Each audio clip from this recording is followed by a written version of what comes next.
Welcome aboard the Seatbelt Sign podcast. We've been cleared for takeoff. All right, everybody, back with another episode today. I'm talking to Austin Krause. What's up, brother? How's it going? Dude, it's going, man. It's going. So, backstory here. Austin and I met. We were out in Phoenix, Arizona, doing 1 week of King Air training. We were learning the King C90, which is a nice little turboprop. First time for me really learning turbine engines. Austin here, he already has about 2 years of experience in these badass planes. So we're going to get into everything. But first, Austin, let's give the listeners a little backstory on you. So you're 24. When did you get into aviation? Yeah, I really got started, I think, with my uncle. He worked ARF, so Airport Fire and Rescue. Oh, cool. I think that's where I first started with the interest. He got me on the airport all the time, watching takeoffs, landings, all the sort. Dude, all right, pause really quick because I've been dying to get a hold of the fireman at my local airport. So we got to chat with your uncle next. He's definitely on the list for the pod. Yeah, we'll see what he can do for you. Okay. Yeah, I mean, beyond that, high school was kind of the next turning point. I did a little bit of aviation design and like engineering design kind of thing. Nice. Had a couple airplane build projects. I did a Zenith 650 that I was part of, and a Classic Sportsman. We're talking a full aircraft, not like a model. Yeah, we're talking full ground up. Holy shit, dude! What high school did you go to? That sounds so incredible compared to like the regular electives I was allowed to choose from, like chess or like I don't know, soccer. You know what the hell? Did you build airplanes? You'd be shocked because my high school was in a town of about 1,200 people. Bro, and where did you? I know you're in Fargo area right now. Where did you grow up? Yeah, I grew up just west of Appleton, Wisconsin. Okay, nice. Saddlepack, Appleton, split the difference. Nice, bro. So Green Bay, Cheesehead all the way. Oh yeah. Oh yeah. Fully. Nice, we'll get into. And the accent comes through too. Oh yeah, dude. My roommates while I lived in Montana, they're all from Minnesota, and it was yeah. Oh man, love it. Love you get northern folks, dude. We call you guys Southern Canadians. Dude, so your high school has some aviation programs in it where you're building aircraft, and you said that you're in a small town. That is so crazy. So there must just be a big aviation bug in your hometown. It must have just been when I started going through. Yeah, that whole build program wasn't actually part of the school at the time. It was kind of extracurricular. I think it was Thursday nights every week, and just whoever could make it made it. Dude, that's killer. It kind of reminds me of Civil Air Patrol. Did you have any kind of Civil Air Patrol near you, or you know of it? I never got involved. I knew it was there. I just never got involved. Cool. Well, man, that's so neat. So, all right, so you're building airplanes, and then at some point you're like, Mom, can I go get some flying lessons? Yeah, it was my junior year of high school. That summer I decided, you know what, start training. It took me a couple of years with high school, and I thought I was busy then. I wasn't busy then. I'm busy now. Hell yeah, dude. So you get through, private. What age are you? When did you finish your junior year? I finished after my senior year. It was July 6th of 19. Okay, wicked. Good day to remember. There you go, bro. So you just finished senior year of high school. You got your private done, and are you telling your mom, like, or your parents, you're saying like, hey, I don't want to go to college, or did you go to an aviation college? What'd you do? Nope. I had decided pretty much at the time I started flying.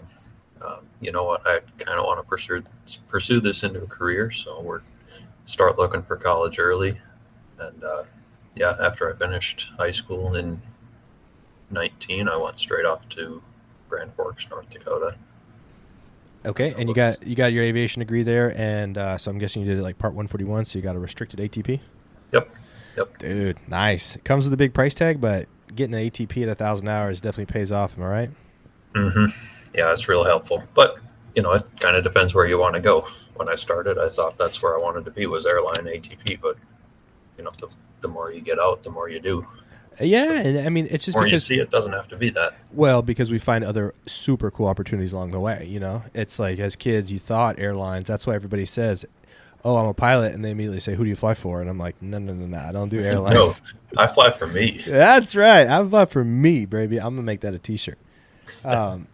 Dude, so what was aviation college like? Because I went to school, back then I had not even a single thought of flying airplanes. I didn't get into it until I was almost in my 30s. So when I was in college, bro, it was all about party life. I was in a fraternity, all that jazz. But I imagine going to an aviation college where you have a lot of other like-minded people around you. Like, they're still partying, but it must be a much different atmosphere, right? So, like, what are, like, fun, entertaining things at aviation college life that you can remember? Yeah, you're not wrong. It's still kind of party life. I mean, that's just how college is. Hell yeah. Duh. Um, and being at the UND campus, it's a gathering of, I don't even know what their enrollment number is now these days, but It's huge, dude. yeah, Huge. it's an uber number of equal-minded, same goal people. I think it's number 2 to Embry-Riddle only by, like, a small amount. Yeah, by maybe 1,000. But, yo, UND's putting out some heavy hitters, bro. What's that one guy who was a huge YouTuber? I always blank on his name. And now he's, like, at American and he's crushing it. I don't even know who that one would be. Dude. There's been so many that have come through. Exactly. Yeah. They're all over the place. Couple episodes ago, I talked to a guy who was flying a CRJ 200. Now he just got picked up by an airline over here in Charlotte. Now he just finished his type rating on the CRJ 900. And, dude, he came right out of UND, and he, just like you, he was loving it, man. Yeah. Yeah, like so many of us. Man, also, too, I imagine the curriculum at a aviation college got to be super fun, right? Like, you guys probably wake up every day because you're not going to English and history. You're just doing aviation. Well, there's still that. Yeah, it's still a full bachelor's, so you still got your normal basic class load, right? But on top of that, you add on flights 3 days a week, typically, if you can get good weather. That's awesome. That's kind of all extracurricular. I'll throw that in air quotes. Yeah. Normal stuff. Man, and just like flying, doing all your training in North Dakota, brutal winters. Okay, like brutal winters. You guys experienced some crazy atmospheric conditions. So I can't even fathom what that was like doing all your training up there versus me. Like, I was on the East Coast where, okay, it rains sometimes, like nothing like what y'all are dealing with. Yeah. No, I'll throw it out there real quick. Like, when I finished school out of there, I had, I think, an hour and a half of actual instrument because it's always too cold to fly in that stuff. Yeah, dude. There's the ice boots on the Cessnas or the Pipers that you're flying, right? Right, exactly. Oh, man, that's crazy. That's so funny. Well, all right, so you get out of college. You got your restricted ATP. Did you come out of there also CFI, II, MEI? No MEI, but that's in the works probably this coming spring. Nice, man. Yeah, we kind of talked about that when we met at school, and I had told you, now that I have like about 500 multi-engine hours, I kind of finally feel like maybe I could be an MEI. But in the very beginning, I was way too scared. I was like, hell no. It's a lot to handle straight in the beginning. Yeah. No, I'm glad you kind of went the same route. Like, let me go get some time in these big planes before I go pretending I know how to teach. Well, and it wasn't even only that. It was, am I going to even teach to begin with? Do I want to throw that investment in right away? Yeah, so let's talk about that. So you get out of college, and now you're like looking for flying gigs. So what'd you do? Yeah, it was right after I graduated. I coincidentally took an instructing job with the school, but then at the same time got offered a internship program with the company I'm in right now. Took that over instructing for the summer and basically loved it so much I quit my instructing job for this full time. Hell yeah. Dude, I think you hit the nail on the head with this one. You hit the ball out of the park. So, Austin, do you mind if we shout out the name of the company? I mean, let's go for it. Let's do it. Okay. So Austin works for this incredible company called Weather Modification Incorporated out of Fargo, North Dakota, right? That's the location? Yep. Okay. So they do a variety of different services: meteorological analysis, atmospheric assessment and evaluation. They also have sophisticated radar systems. They can build things into, various jets that you and your companies may have. They've acquired various STCs from the FAA to work on these aircraft. They also do environmental monitoring, so like measuring different pollutants in the air and this type of stuff. But for me, what I saw on this website, and I freaking jumped out of my skin, I was like, no way, is the cloud seeding. So if anybody who doesn't know what cloud seeding is, just like it says in the words, I'll read exactly what they have listed here. Weather Modification Incorporated on their website talks about cloud seeding, saying, it's a modification commonly known as cloud seeding, which is the application of scientific technology that can enhance a cloud's ability to produce precipitation. Weather Modification Incorporated is on the forefront of scientific technology to maximize water availability worldwide. Application of scientific concepts and extensive scientific experimentation has proven that cloud seeding increases the amount of precipitation. Now, they also note here on their website that the world's population is projected to grow over 40% in the next 45 years. So having access to water for farming or whatever the hell it may be is something that humanity's going to need. So, dude, when I read that on your website, I was like, oh, Austin, dude, we got to talk about this shit, because you had some wild stories at school. But then I was like, I had no idea exactly what you're doing. But, dude, this company sounds nutty. So how many employees are, like, at your company right now? Do you know? Is it So big? we've got, it's not huge, but it's a good size, good load for sure. We've actually got, so there's Weather Mod International, or Incorporated. It's international, I think, at this point. But and then it's kind of sister company with Fargo Jet Center, Premier Jet Center, exclusive aircraft sales. I might have got that wrong, but we've got one whole enterprise that consists of probably around 400 people at this point. Okay. So it sounds like maybe there's like a little bit of charter. You said aircraft sales. Then there's also the scientific component, which now that you say that, that makes a lot of sense, because just the scientific component alone, it probably can't stand on its own two legs. So they were like, let's weave it into the fold of this giant umbrella, just get billions of dollars on our balance sheet. And then, we'll try to keep it in the green. Yeah. But we might go into the red a little bit, like a lot of aviation businesses. So no, it's pretty interesting how this whole thing started. I believe the Weather Mod International, as it is now, was founded in the mid '60s, and moved to Fargo in, I think, the mid '70s, and it's been going ever since. And the FBO service actually came later. Nice. That's cool. So the scientific was branch, the origin, not like I thought, man. That's so freaking neat, dude. The cloud seeding, it boggles my mind, dude, especially as a pilot. So let's get into it. All right, you just left your teaching job. You're probably thrilled, right? Because you're like, I don't want to teach, man. I get it. I've got a fresh bachelor, and I'm going to get multi-time in a world nobody else does. Ooh, what would you not love about that, bro? Yeah, that's crushing it. And you probably had maybe 400 or 500 hours at that point. Maybe. Yeah. Oh, dude, you definitely got served like a golden plate with like a platinum ticket, my man, dude. That's it's one of the best chances out there. Good, man. That's awesome. Well, you deserve it because you're a humble guy, man. I mean, we had some fun at school getting to chat. So, day one on the job. What are they teaching you? Let's go through all of your training, and then we'll get into some of the spicier flying conditions that you were telling me about. So, take it away. Yeah, day one is pretty simple, like you would at pretty much any aircraft checkout you go to.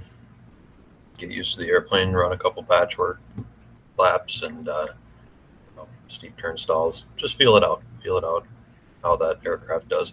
See, part of the problem with it is we've strapped on a whole bunch of extra bits that, they're not super aerodynamic. We try to make it somewhat, but you're strapping a big metal tube to the wingtip, so it's kind of no way around that. Okay, so you got a bunch of different scientific equipment on the Piper Seneca that you were flying, right? Yeah, right. Okay, and did you already have a lot of multi-engine time? Probably not too much. No, I had about 25 maybe off of just my commercial, yeah. Cool. So somebody's taking you under their wing. First, they're like, hey, kid, this is how you really fly a twin. And, oh, by the way, we got some extra shit out there, which is going to make it even sloppier. Yeah. And probably on top of that, now you said that you didn't have a whole lot of instrument time when you finished your training. So now they're like, hey, this is a weather business. We're going to put you in some weather. So let's talk about the butt pucker factor on that too. Now you're probably shooting some real approaches in some actual IMC conditions, right? Yeah, we're getting them every now and then. It's an interesting thing, the way our operations work typically, because it depends on the aircraft, but we'll typically be out ahead of the storm for most of our work. Okay. Which means whatever's out ahead of that yet tends to be clear. So we just land in front of the storm, wait for it to pass, and then go home. Okay. Is typically how it works. I mean, you run into, as with anything, you run into unforeseen low clouds, fog rolling in ahead of stuff. It's not common, but it does happen. So let's talk about what you mentioned at school. One of these old heads was like, hey, kid, let me teach you how to fly in this convective activity and make the atmosphere work in your favor, right? Pretty much, yeah. Well, I wouldn't say an old fart. The guy I was flying with was only 4 years older than I was. He was pretty much same really? road I took. Okay, yeah. Cool, awesome. So it's really, that intern program is quite something, and you basically stick 2 fresh commercial pilots in an airplane and tell them to go figure it out with a thunderstorm. Nice, dude. I would have thought you had like some old, like retired airline guys that are like, hey, our kids, let me show you how to fly the hell out of these twins in these crazy conditions. No, I think in our whole pilot group, we've probably got 2 that are over 40. Wow, dude, that makes it a whole different dynamic that I would not have guessed. That's pretty crazy. So tell me a little bit about what you had said. Basically, like you're chopping the power back and just letting the storm kind of give you a free ride. So explain that a little bit more. Yeah. Over the years, we've figured out, with all the drag we've added on and just the way the airplane performs, we've found a spot where you can set power as your 0 point, your zero inflow point.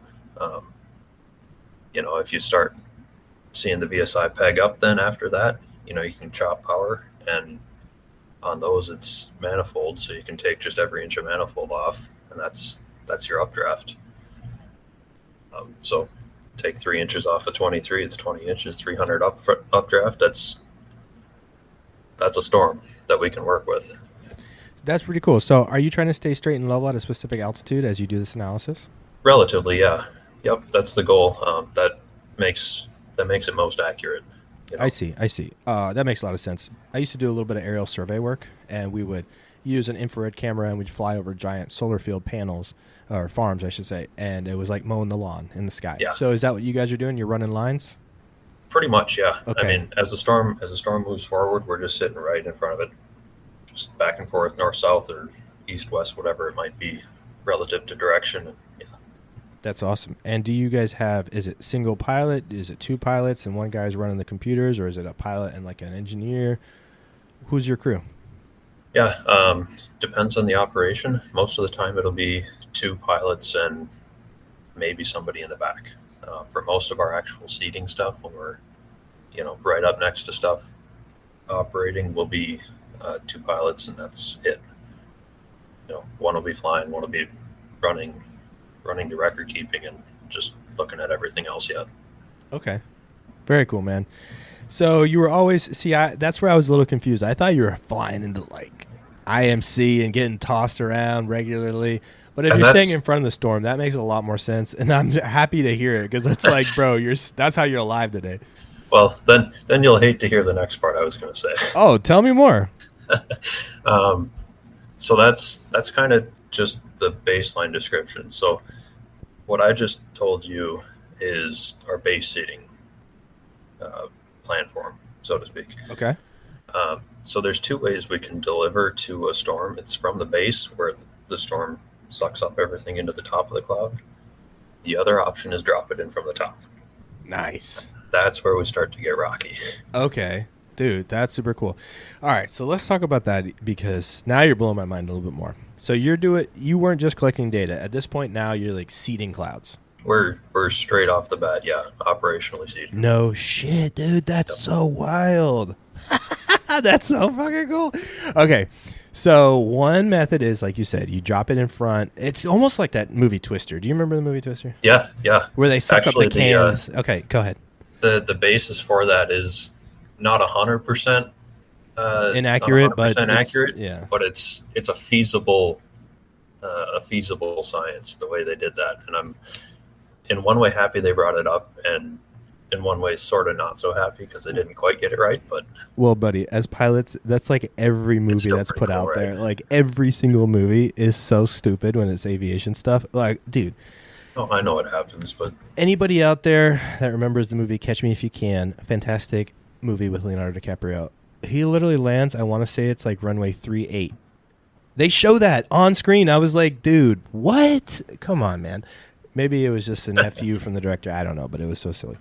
Okay, so. he paid for the premium heading. Yeah, right. There you go. Dude, all right. So you were seating them from below. That's so freaking cool. What are you guys dropping? And like, I mean, I know that some of it's proprietary, but like, can you talk about that? Yeah, for sure. In the industry, like widely used, and that's what we use, is a silver iodide compound.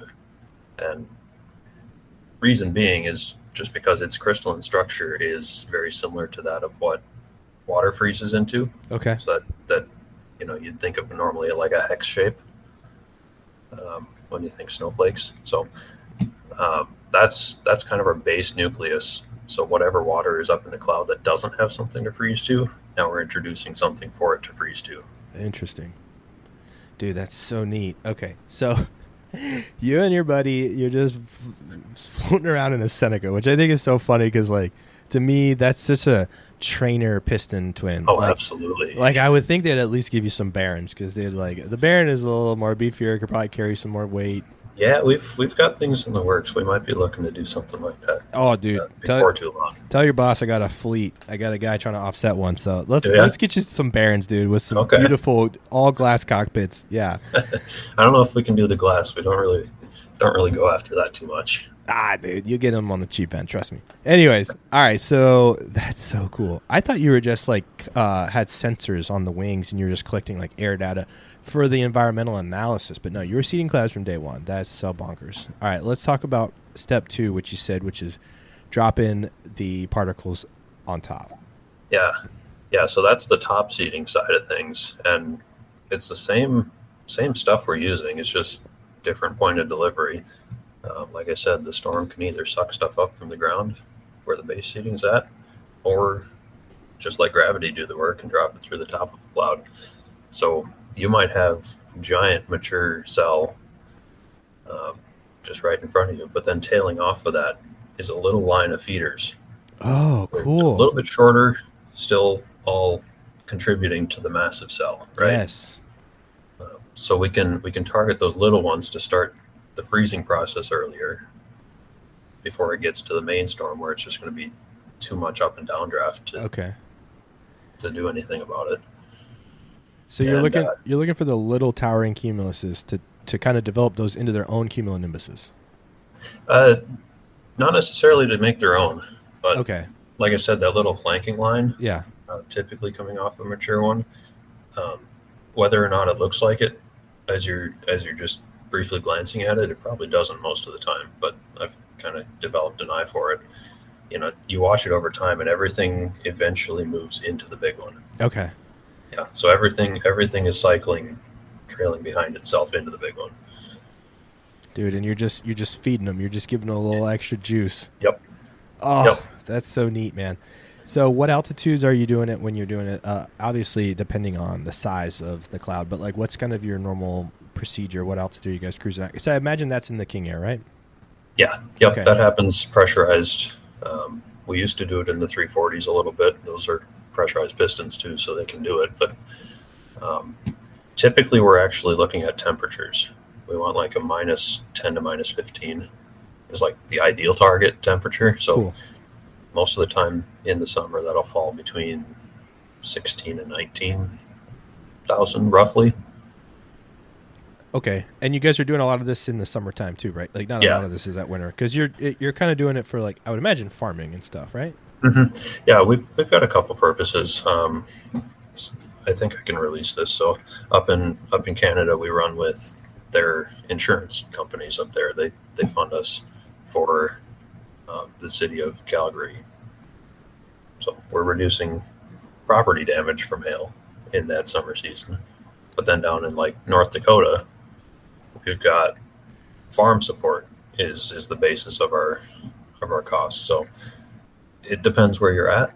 You can Dude. do it for both. It's just as effective. Dude, thank God for smart people. Like, I feel like that every time I just teach somebody how a six-pack works and how over aviation history, like, they developed the multiple instruments to measure things.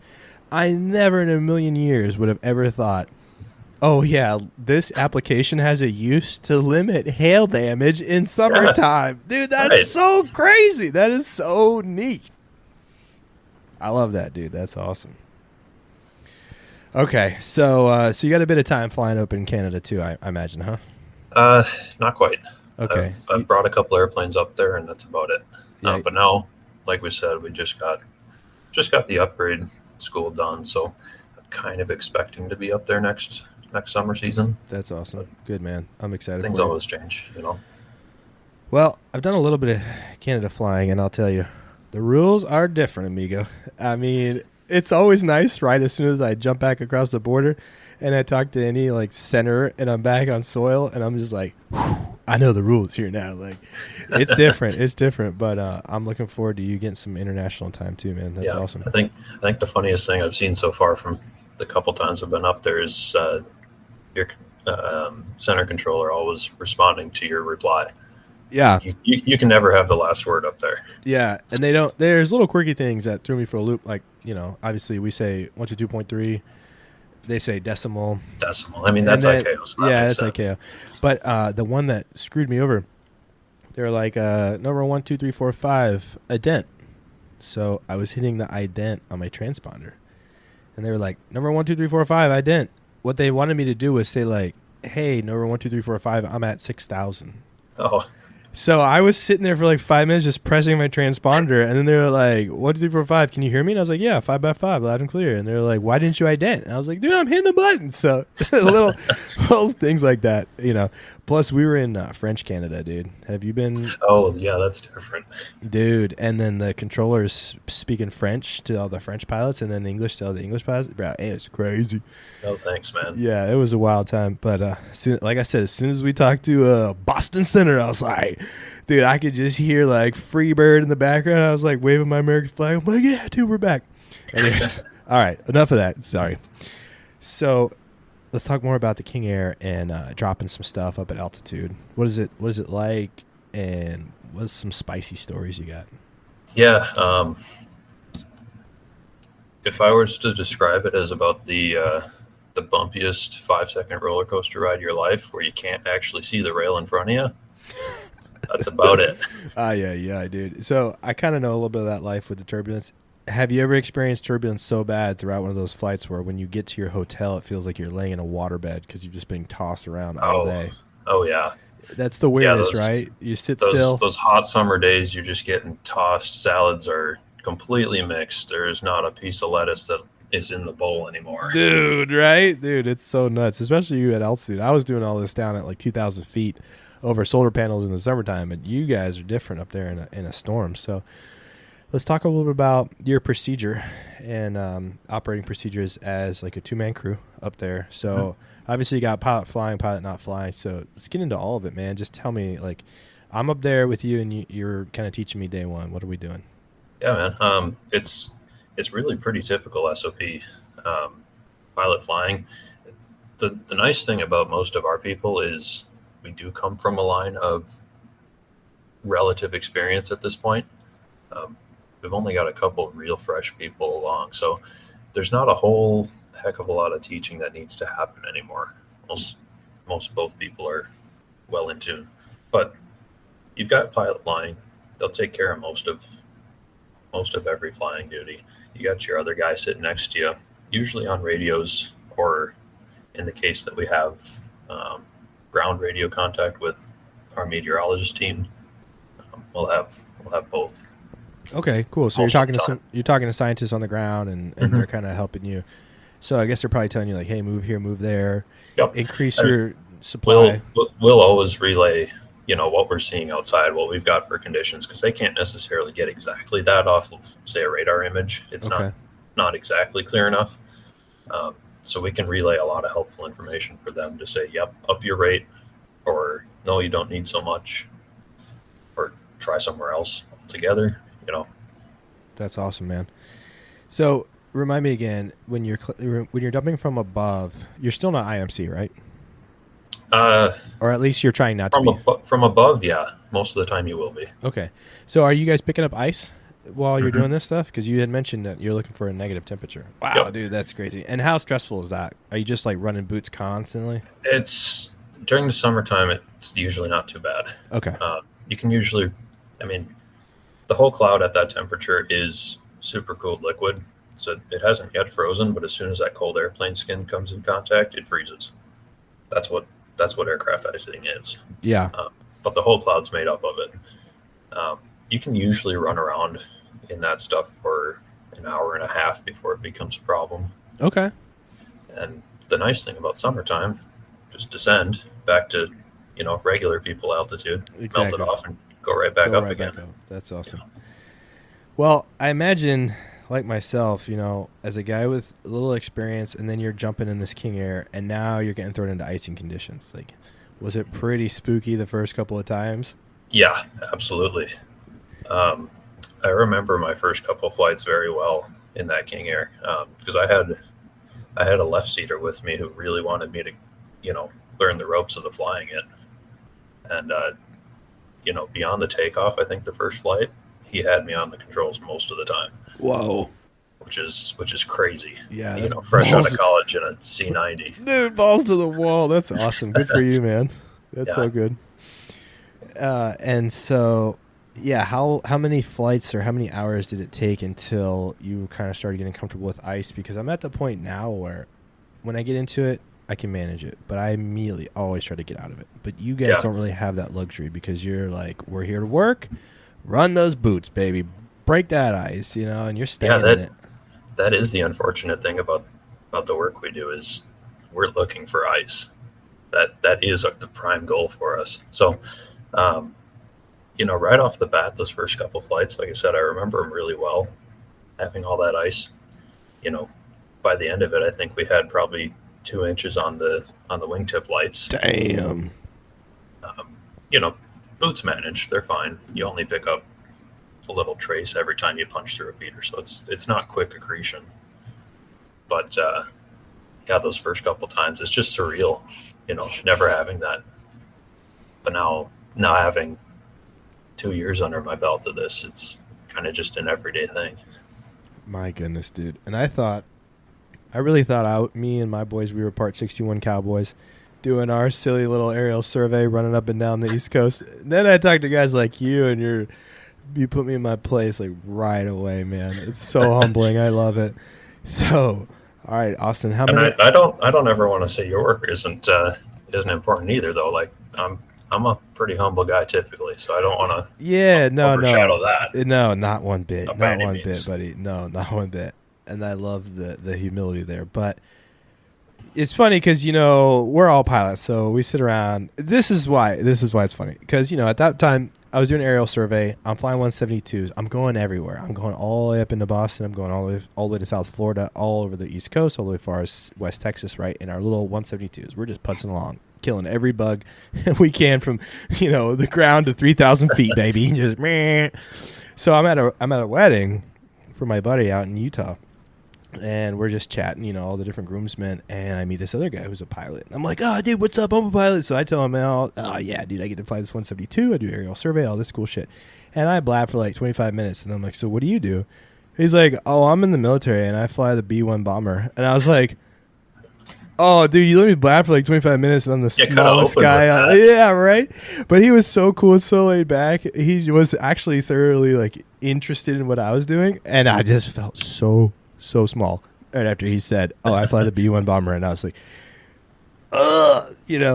anyways, that's kind of what I was getting at with it. It's interesting you bring that up, actually, because we do operations pretty close to Rapid City in South Dakota on pretty regular basis, and those guys have the B-1s as well down there.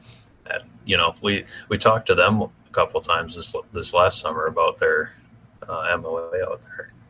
The funniest thing he told me, he was like, how much fuel do you think it burns an hour compared to your 172? And I was like, I don't know, like 500,000 pounds. And he goes, 14 tons. And I said, holy shit, 14 elephants?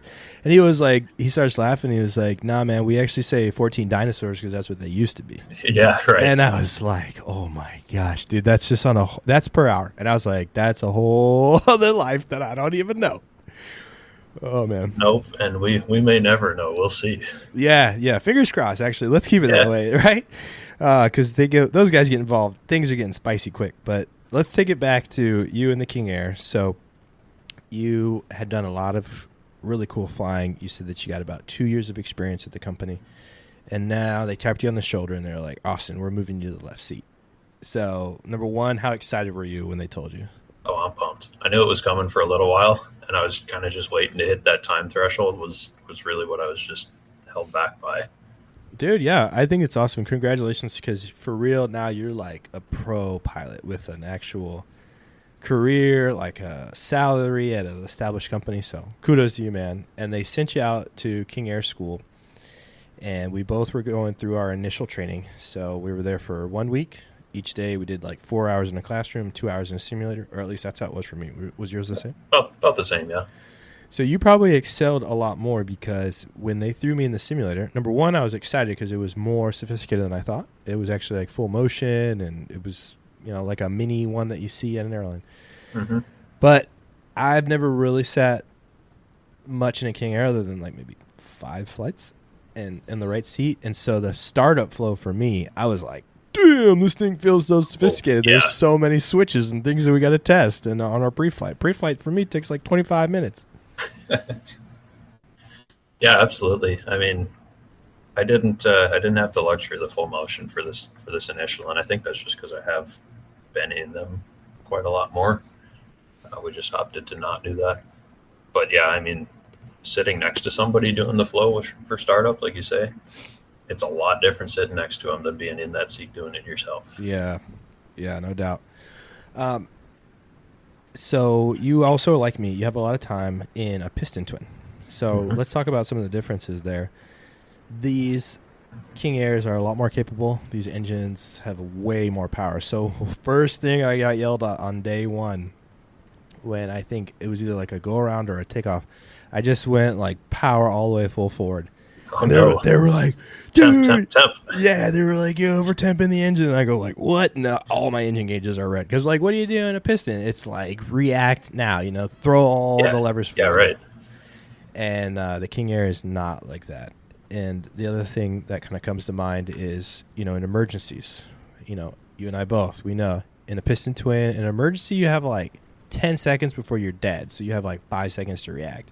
Mm-hmm. And here they were like, just shut it down. You're good. They were like, say 1 Mississippi, look at the lever, look at the gauge. Say 2 Mississippi, move the lever, move the gauge. And they were like, be very slow and then put your autopilot back on. And I was like, what? I can put my autopilot back on? This is freaking crazy. No, isn't that awesome? Yeah. So they also gave me a single engine where I went, I lost my engine on takeoff. I climb out, reconfigure, autopilot on, come back in for the ILS, for the instrument approach, go all the way down to minimums, don't find the runway, and then I go miss single engine, which I was like, wow, that sucks. It can really handle this, in the piston. I was like, no, I would never. Oh, I'm like, no shot. No. I'm smushing it into the ground no matter what, because I'm not going around. You know what I mean? you pretty much hit minimums in a piston, and even if you can't see the runway, you can see the runway. Yeah, you're gonna find the runway somehow. It might not be the runway you were looking for, but it's gonna be down there. Yeah, chances are you ain't gonna get out of it too easy. But I feel like you, with a lot of experience, because it's very valuable to sit in the right seat and kind of soak it in as an observer. So how did you feel jumping in the left seat? Where did you feel like you kind of already knew what to do? Did you make those same mistakes as me, or were you already more familiar? Yeah, I definitely saw a couple mistakes come through that were probably just transferred from that right side. But, 2 years, like I said, of sitting right seat, I've heard through my left ear all of the flows from startup to shutdown for years at this point. And everything kind of came together pretty quick. That's good. I'm glad to hear that. So, Austin, you just got back from training. You had a lovely time in Phoenix, right? Psych. That place sucks balls, in my opinion, dude. That place was so hot. What, did That you was like fine. it? You That liked was it? fine. Oh yeah, I was outside almost every day. Dude, what in the world? It was 107 degrees every day that we were there. Now, granted, there's no humidity, so you're outside and you're getting scorched, but you're not sweating. Yeah, right. I mean, you're up there on the Canadian border all day, so I guess you just like to get back into sunshine anytime you can. But, dude, that was miserable for me, dude. I would never live in Phoenix. I could see it as a retirement home for sure. I know why they do it. Yeah. But You play any golf? yeah, I just started. Okay, good. It's good for you. Everybody in their 30s, they all start playing golf. Yeah. So you're a little ahead of the curve. But yeah, there's a lot of golf in Phoenix. So I could get down with that. But dude, there's something about seeing green, and that city had none of it. That is a very good point. The majority of my time is either spent in high desert, not green, or mountains in the winter, also not green. Oh, for your flying? Yeah. Okay. Yeah. Wow. So Where? I kinda- Tell me, kind of other than Calgary. So, what are the other places that you guys do a lot of your flying? yeah. We've got a couple other stateside things in the winter usually, like Idaho, Wyoming, and we've got some up by Sacramento too. Beyond that, we've got a couple internationals running right now, and we've always got more in the works. Okay. But Beautiful. Let's talk Idaho, I Wyoming. can't expand on the international a whole lot right now, just Yeah. not knowing a lot of detail. Dude, we'll get into it maybe in a couple of years. We'll do another pod down the road. We'll All see. right, but let's talk about Idaho and Wyoming because those are two beautiful places. I mentioned to you briefly. I used to live in Montana. I was in Bozeman, and Yeah, right. big sky area, dude. Loved it. Big skier. You do any snow sports? I don't. I should probably try skiing. You'll love it. I tried snowboarding, probably 15 years ago now, and pretty darn near concussed myself. Kind of scared me out of it for a while. Well, that's on par for the course. I've got a couple of concussions, tore my ACL. I've done a few things on my snowboard. I was a snowboard instructor before I was a CFI. And I actually think it helped with my instruction because I got to teach a different thing and kind of fall in love with teaching. But Idaho, man, that is a beautiful place. And I definitely ventured a little bit into there, a little bit into Wyoming while I lived out west. So tell me some of the favorite places you have flying in that area. Yeah. The problem is I'm usually kept to about 150 miles of home. Oh, I see. Okay. Just because of how we operate. I haven't done a whole lot of fun flying, and that's one of my better life goals that I haven't really taken much action on the last couple of years. Right, I fly for work now. I know. And I know what you mean. Don't get out too much, but dude, it's all good. It's still fun. It's still exciting every day. That's mostly what I do. Tell you what, even not necessarily flying, but driving up to McCall, Idaho, like absolutely beautiful drive up the highway there. Yeah, that's kind of what I was getting at. Incredible place. Yeah, dude. Yeah. All of that out west, all those mountains and whatnot. Absolutely. Just crazy. The Northwest is the treasure state, all of that just... And it feels like the last place to kind of be a cowboy, especially if you're a pilot, It's like our little taste of Alaska, A little bit. Nothing like the actual Alaskan bush pilots, but this is our little, That's kind of the last frontier before the last frontier. Hell yeah, I love it, dude. So you've been home for about 2 weeks. How's life been? Have they thrown you in the left seat? What are you up to?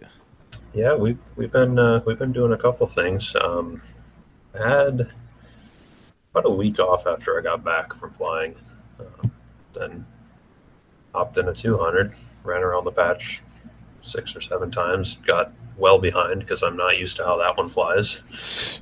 And you're doing it in the left seat. Yeah, exactly. Of course, dude. Right. Oh, that's so funny. Oh, it was good fun though. I mean, had time in it before. I know how it flies. It's just I've been flying Senecas all summer. Yeah, a little different sight picture. I mean, it sits a lot higher off the ground and, throwing it into reverse, when we touch down, all that stuff. So it takes a little bit of sight picture's tough in the King Airs. I mean, being on stilts. It's Hell tough. yeah. Hell yeah. They're heavy. Do you guys have the radar altimeter? Yeah, we do. Yeah. Nah, dude. I talked to my mentor. I was in a King 260 for a little bit, and he was like, He's like, fuck a sight picture, dude. I rely on that radar altimeter. When it's like 30, 20, I'm like, okay, I'm about to flare. When I hear 10, it's like flare, flare, flare, flare, flare. You know? So that's kind of how he flew it. And we'll see. We just got a King 90 that we're flying for a client, and we're both pretty excited. And yeah, that's cool. Man, they're really not too hard once you figure out the window picture. Yeah, it feels like it's going to be, everybody says it's a beefier Baron, and I used to fly Navajo for a while. Yeah, so you'll be fine. It'll be kind of a similar sight picture, I imagine, but I'm really looking forward to that reverse thrust, dude. When you just throw it in the and it just slows down in 100 feet, and you're like, hell yeah, dude. We could put this thing on like a 2,000-foot dirt strip, you know? Yeah, I think that's something they brought up in Sim too. It's like you're almost never going to find a spot you can't land a King Air. The problem is getting it out. Dude, it just makes me think of those movies, like that famous one with what's his face, Tom Cruise, where they were like running drugs for the Colombians. You know, they were in those little piston twins, dude. They should have got some King Airs. They could have been in a 1,500-foot dirt strip. You know, no problem. Yep. Oh man.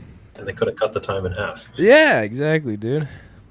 Well, Austin, any other words of wisdom you have for all the listeners out there who are like going through it, or they're, you know, just like you, they're fresh out of college and now they're looking for jobs? You know, what kind of words of wisdom you have for everybody?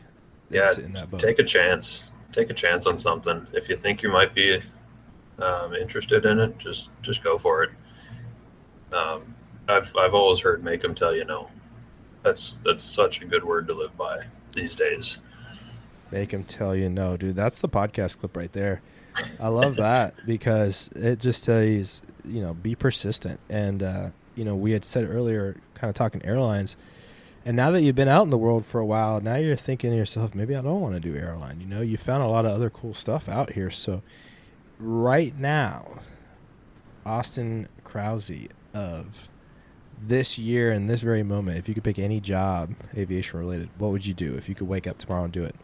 Oh my goodness, that's a loaded question, dude. First thing that comes to mind, it's what your gut tells you. I want to keep doing this while I'm young anyway. This is, I mean, there's nothing else like it. That's sick, dude. Absolutely nothing else like it, dude. High five to that, bro. I'm loving that you're so in love with this, because that, dude, that's killer. I know what you mean. I kind of feel the same way.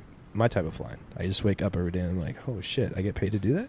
No. Yeah, right. Like I would pay you to do this. So, and I take that offer. Dude, that's awesome. Well, Austin, thank you so much for chatting with me tonight, telling everybody about the cool shit that you get to do. And let's follow up, man. Let's talk in like 6 months and see how you're doing, what you progressed into. I'm sure you're going to have some other wild stories.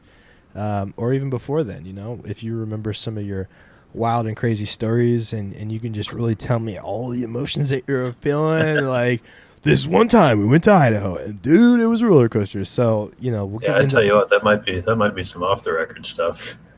Okay. Yeah. We don't want anything on the internet for the FAA, you know.